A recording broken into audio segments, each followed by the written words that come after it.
I'm going to roughly suggest that after about 10 days of doing the first 3 accountings, you start to add in these explorations in order to just expand your ideas around love, in order to fully recover from what you are no longer calling the trauma bond, I hope. I hope I've convinced you to stop thinking of it in those terms and to just start looking at it as an incident in your life in which you were a part of, in which you did have some agency. So there are 3 lists I want you to do, all on the same piece of paper, alongside each other, for the reasons I gave you earlier. Don't use separate pieces of paper. Put 3 columns, all the lists. Column number 1 will be focused on that which is great about love, that which is awesome about love.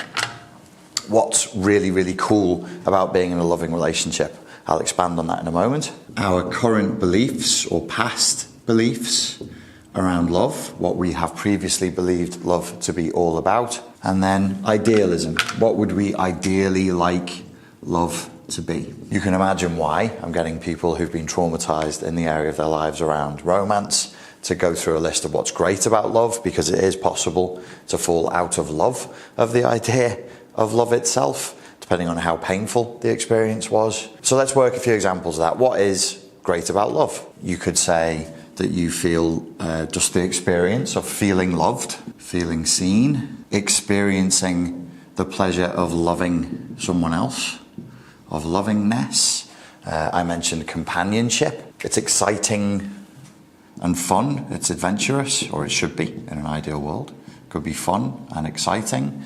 The sense of a shared history, of building a future together, all of that is rewarding. It's a gratifying experience. It feels good, and that's why we place so much emphasis on it.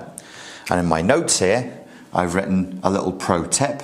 This is for the coaches amongst you, and this is for those amongst you who would seek to coach yourselves moving forward.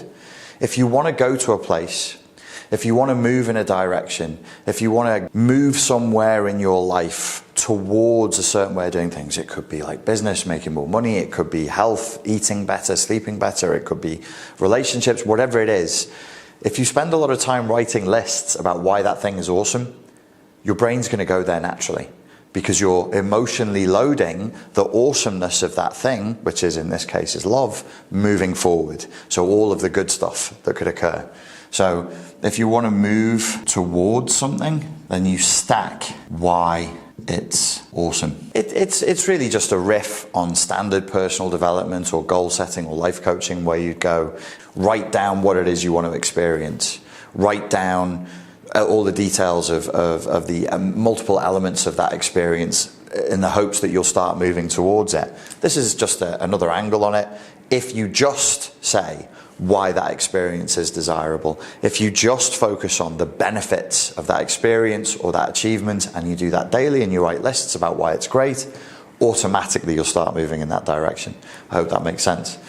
A lot of the times when we're in post-traumatic embitterment, what we have been doing is looking at lists or making lists about why love sucks, why romance is awful or painful or disempowering or anything else. Couldn't really do a course like this without looking at your core beliefs that would have been rooted in past experience around love.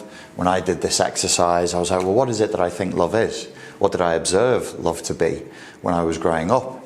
In my family of origin, I observed that love was given conditionally, that it was given as a trade, that it was treated as a scarce resource to be bartered or bargained for. When I watched my parents interact, I saw 2 people torturing each other in point scoring, totally infantile, point scoring, resentment rooted, you did this, so I did that. So these were my past beliefs about what love had looked like that weren't serving me. But I also had good beliefs that I would put in there as well. The coaching tip that I have put in here for when you're coaching yourself: what did your parents teach you love is?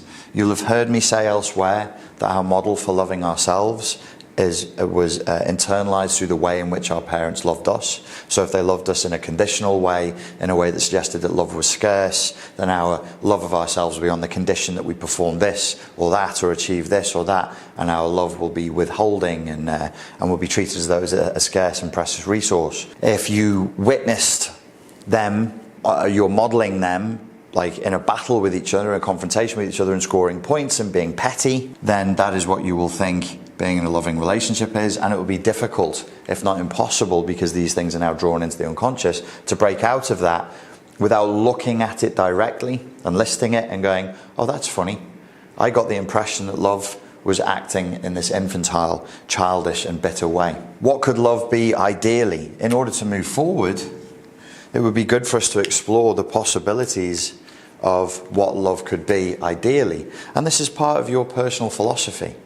You know, your ideals of what love and loving attachment are will be different to mine, and they will be a reflection of your core values as a human being as opposed to my core values or her core values or his core values. They're yours.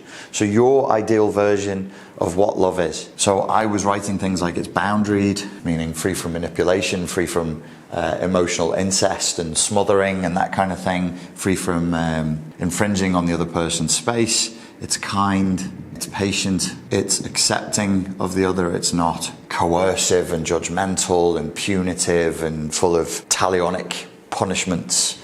So these were some of the things that I wrote down ideally. Okay, and so assisting the other, this is a tricky one for most people in love, where you would actually, my version of love would be you'd actually assist the other person to grow in independence. If you've decided that they need to be dependent on you in order for you to feel safe and for them to stick with you. So if you're actually going to help somebody grow in sovereignty and their personal independence, then you're also gambling, you're running a risk that they may become independent of you.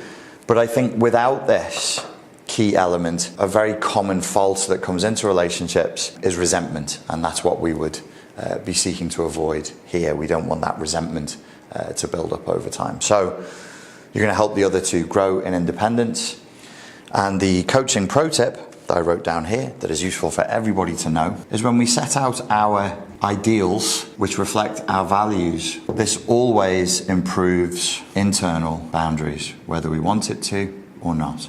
This improves internal boundaries. So if you're looking to improve your internal, external boundaries with people, set out what your ideals are, make them clear, make them specific, and set out what your values are, and your boundaries will automatically improve. Okay, I hope you found that helpful, and I'll see you in the next section. Thank you.